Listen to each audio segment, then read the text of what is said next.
Right people, so we are back. This is the start of day 2. So yesterday we had one miss and one idea work with the strategy.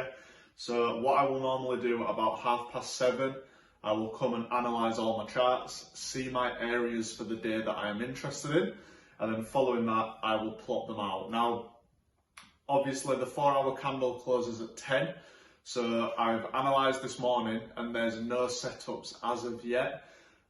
Because what's happened overnight, there has been a push within the market and there's yet to be a pullback. So once that pullback happens, I will then draw my Fibonacci and then obviously see my areas.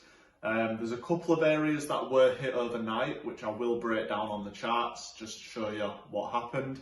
But yeah, what I will do, I'm going to wait till about 10 o'clock to do my analysis for trades I will actually take.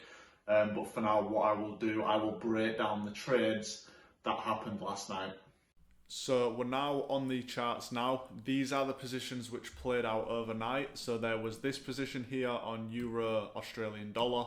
Obviously, because it's overnight, I did not take the position, but it is something that I am going to be actively tracking. So if we look at the 15-minute, you can see price came into the area and did a 35 pip move, which obviously supports the strategy. It was a good idea.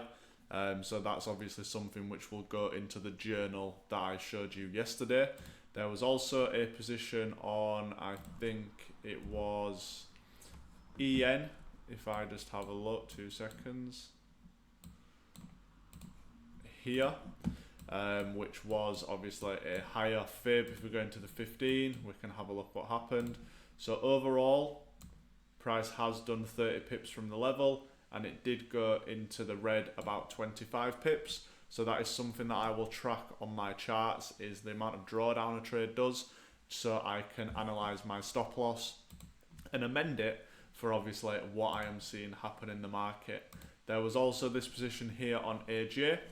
If we go into the 15-minute, you can see price has come into the area. It's pushed down about 14 pips, and then at its high has done about 17. So that would have triggered at about 1 AM. So they will all go onto the journal for the zoomed out stuff that I was speaking about yesterday. And then obviously the zoomed in stuff, there has been no positions overnight. So what we're going to do, we're now going to wait for the 10 o'clock candle. I might do a breakdown showing you what positions we're looking at for today. And then hopefully then it'll give you a bit of an insight into how I plan my day.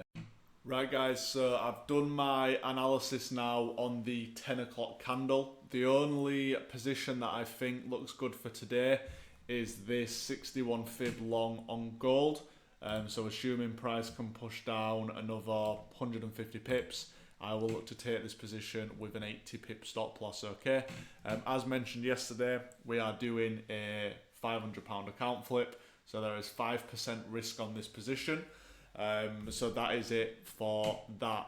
With the zoomed out method of trading, to be honest with you, like I say, as you can see, a lot of markets at the minute are overextended.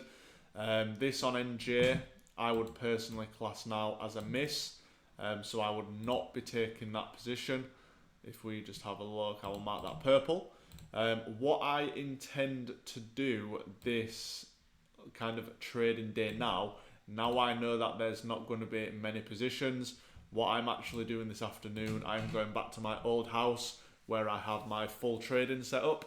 So obviously I'll be able to get on the screen properly and then go over some charts. I'm also going to go over the importance of backtesting. I'm going to show you some data that I get following this strategy, and then that way we can analyze it together and I can show you how to use backtesting to your advantage. So yeah, let's have a look. We'll see what happens with this position here. As mentioned, 100 odd pips away, so we will wait. Fundamentally, today we have CPI for CAD at 1:30, which to be honest doesn't really affect the markets I trade. And then there is no real US news, bar some speeches this evening, but at 5 o'clock I will stop trading anyway. So fundamentally today the news is clear. We have this goal position set, and obviously we will assess the 2 o'clock candle now.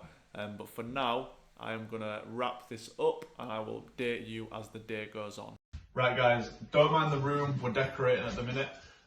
So what I'm thinking of doing, because I've not really got many tradable opportunities and I'm going to wait for the 2 o'clock candle, what I'm going to do, I'm probably going to go to the gym now. So I'm going to eat a couple of meals, go to the gym, and then be home for the 2 o'clock candle on screen. And then that way I can do some back testing as well, go over that with you.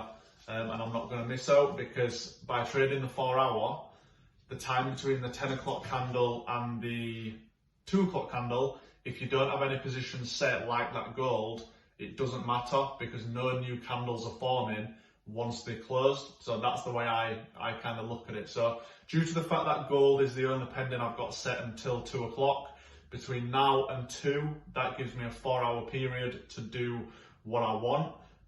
Due to the fact that my 4-screen setup is at my old house, I'm going to go there now, after the gym from 2 o'clock, and then do some back testing and show you what's going on there. So what I'm going to do now, guys, I'm going to go eat, go to the gym, might show you a couple of clips of that, who knows, and then get back on screen for 2 o'clock for the afternoon session, okay?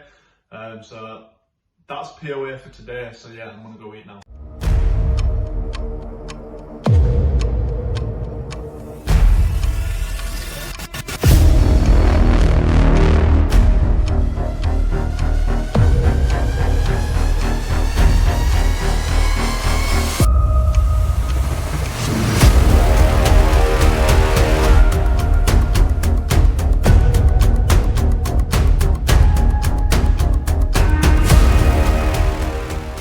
So guys, I'm back from the gym now. It is about 25 to 2, meaning the 4 hour candle closes in 25 minutes. So that's pretty much when my analysis will then come into play again.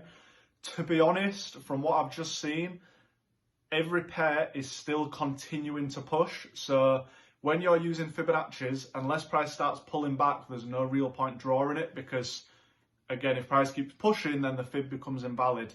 I do have previous videos showing how I use the fib. So yeah, basically what I'm going to do is I need to update my journal based on the trades which happened overnight that I mentioned earlier. And I will quickly just break down the benefits of both strategies. Now, it's the strategy again that I trade. There's just 2 different variations to do it. There's one where you focus on the main recent price action, which is obviously good because usually you're trading in the direction of the trend.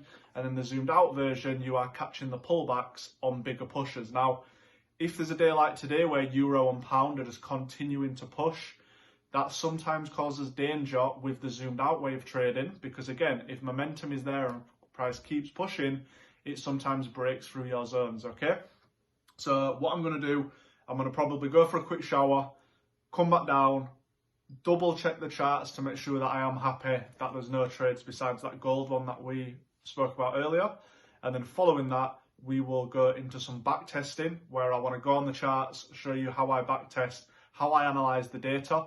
My aim is through tomorrow and tonight to get at least 4 or 5 pairs done, whether it's for the previous month or the year, depends which way I go about it. So then that way I can show you a data set, what we can take from that, and how you can go away and do it yourself, okay? So as I mentioned, these videos are not going to be me showing you glamorous stuff and all the marketing. It's going to be the realistic days of someone who trades the market. Now, for me, yes, in between the 4 hour candles, I could be out doing stupid stuff. But again, I chose today to go to the gym. Saves me time later on in the evening, because then I can start back testing and continue into the evening. So depends what you want from trading, guys. This series is going to be transparent. It's going to show you what I go through and what I do to become the best trader I can. For some people, that's going to be boring because it reminds you that you've got to put in the work. For others, they're going to resonate to it and obviously enjoy watching it, because they can see that it's what you need to do to get where you want to get, okay? So, as mentioned, going to go shower, change, etc. Probably have something to eat. We'll get back on the charts and we'll start breaking some stuff down.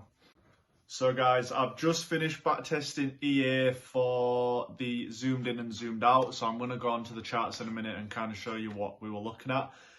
To be honest with you, EA is always, in my opinion, It's not one of my favourite pairs, so I always start back testing it because I usually put my pairs in alphabetical order. But it's definitely not one of the best pairs that works following the strategy I use. Now, I've got the data for both, so we're going to get on the charts and compare them. And I'll also break down the gold trade that we saw earlier. It came close, but made the move without us, okay? So we'll get onto the charts now and just have a look at the spreadsheet. The spreadsheet for the zoomed in. This is the spreadsheet for the zoomed out. Now, what do you notice about the two?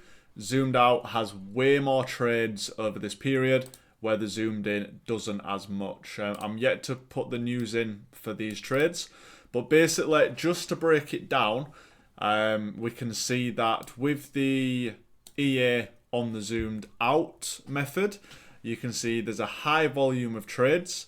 If we look and kind of sort it this way, you can see that if we do this, you can start looking at the alphabetical order in terms of the trades. So for example, with Euro Australian dollar, all the losses bar one occurred on a Wednesday. So that's something to bear in mind. By analysing this data, I have noticed that by taking away Wednesdays, I would have only missed out on one win, but I'd have missed out on 3 losses, okay?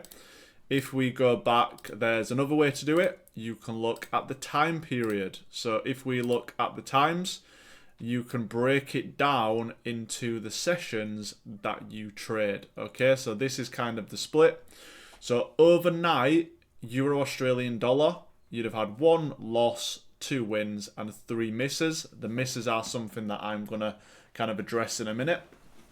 And if you look at the London session and the New York session, or even, to be fair, going into the evening, the trades in the London and New York, you have quite a few losses, so 3 losses, but you have more wins, okay? So that's the way to look at it. So as well, we can see that there's a lot of missed pendings. Now, if we look at this section here, I've shown what the trade missed by, how many pips it did, and if it came back to work. So these are things that you want to be potentially tracking when you're looking at something like this. So I can see that out of the trades which missed, the high majority, bar 1, did not work when the pending came back, okay? So for that reason, you would not take trades that have missed. They then go down as misses and don't go on your journal. It's as simple as that. If we go to the zoomed in, you can see there are a lot less positions that you could have taken, mainly due to the fact that obviously you are looking at the chart from a more zoomed in perspective. So you can see you had a miss here, you had a win there, you had a win there, you had a win there. So just from looking at this, it does overall seem like a better way to trade, okay? So that's something to bear in mind. Of course, there are still misses with this strategy, some by spreads and some just by misses. But same again, if we filter these, let's have a look. If we filter these for some reason, if the filter works, there we go. Let's sort the A to Z. What can we see? Is there a pattern between losses on the days? No, there isn't. So we don't need to worry about the days we trade. That's absolutely fine. Is there a pattern with the times we trade? Now, a lot of the losses, aka basically 2, came overnight, but so did the wins.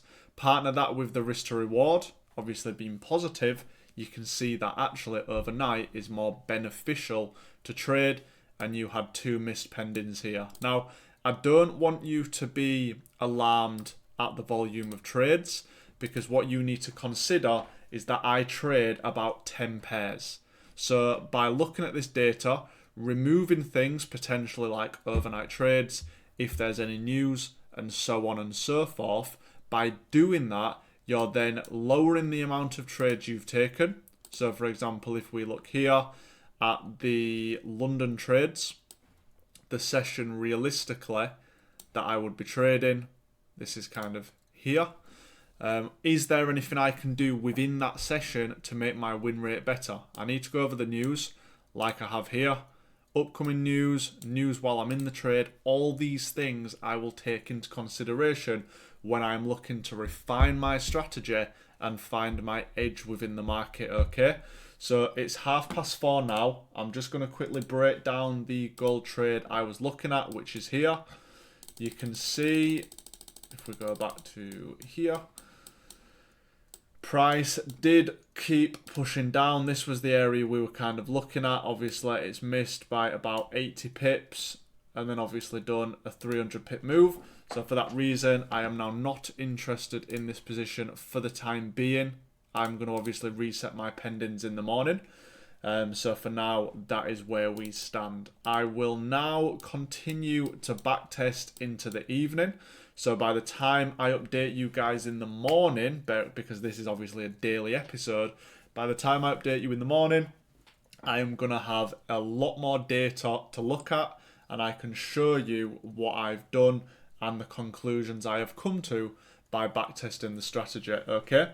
So that will be it for today. Basically, to break down the day, I had an area on gold which has missed and not triggered.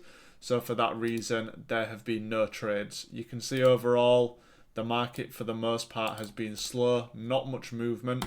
So for that reason, I have not had any positions, okay? So subscribe if you are not already, because tomorrow's episode, I'm going to be breaking down my data and how I refine my strategy.